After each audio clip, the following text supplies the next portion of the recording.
So I don't know how police work is today in the LAPD, but in my day, in the 70s and especially 77 and everything else, when you were a probationer, uh, you were definitely messed with. And they might refer to it as hazing back then, but for most of us that were astute enough, it was basically a rite of passage, because all these individuals that are about to put you through the trial of fire, so to speak, or have probably been through it themselves, so they figure, well, payback is to get the young guy that comes in and give him the same thing, same treatment, if you will.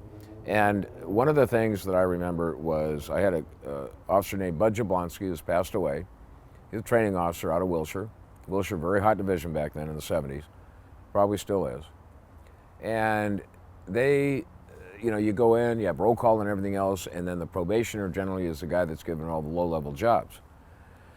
And there was a guy named Kenny Frommel. I think at the time he had like 40 years on LAPD when I came out there, and that was like 76, 77.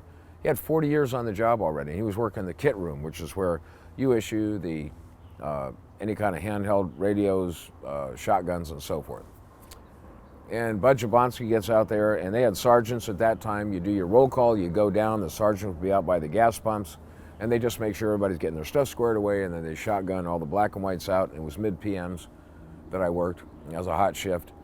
And Bud turns to me and says, get 16 shotguns. And these are the Ithaca Model 37s. I said, what? You get 16 shotguns. Reach, you got a problem hearing or what? Get 16 fucking shotguns. I go, okay. Okay. So I walk up to Kenny Frommel. He's got 40 years on. I need 16 shotguns. And he looks at me like, okay, put your hands out, kid. So he put 16 shotguns in my hand. My arms are like this. I've got all these shotguns piled up. I mean, literally, they're heavy, but I'm trying not to drop them. I'm a probationer. Just fresh-faced novices, Inspector Clouseau would say. So I'm balancing these things. I walk out of the kit room. I go down the hallway, kick the door open. It's got the push bar. Kick it open. I'm walking out toward the gas pumps. At the time, only two probationers were at Wilshire, myself and Vic Pietrantoni, who had gone through the academy with. So they didn't have any other probationers to mess with for a number of years. So everything was going to fall on us, and it did. And I'm walking toward the black and white, the black and whites, and all the, the senior officers are standing there, sergeant standing there. I think it was Peterman at the time, big guy, waterman, water polo player, and everything else. And he's a sergeant too. I'm walking there. I'm a slick sleeve P1. You're just lower than whale. You know what? I'm looking at all these shotguns.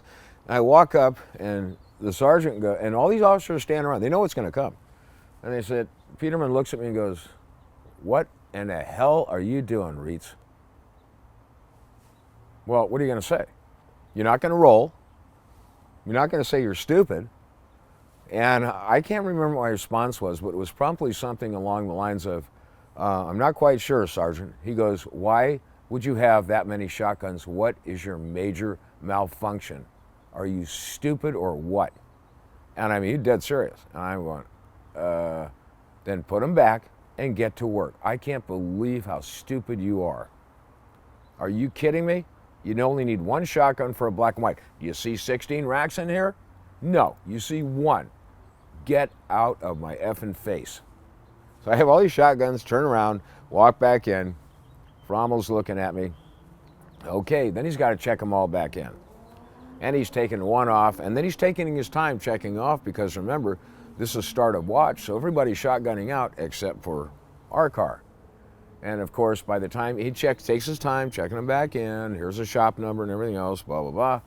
And by the time I get back out there, everybody's gone, and then I get reamed for delaying us by Jablonski. I get reamed by the sergeant for being late. I think the lieutenant came out and he reamed me for being late, not having my stuff squared away. And it was just, what are you going to do? They just wanted to see how you're going to react to that. And it was never mentioned again. But do not take 16 shotguns out to a single black and white when you start patrol. That's a really dumb move. And Bud Jablonski was kind of a character, and unfortunately he's passed away. There you go.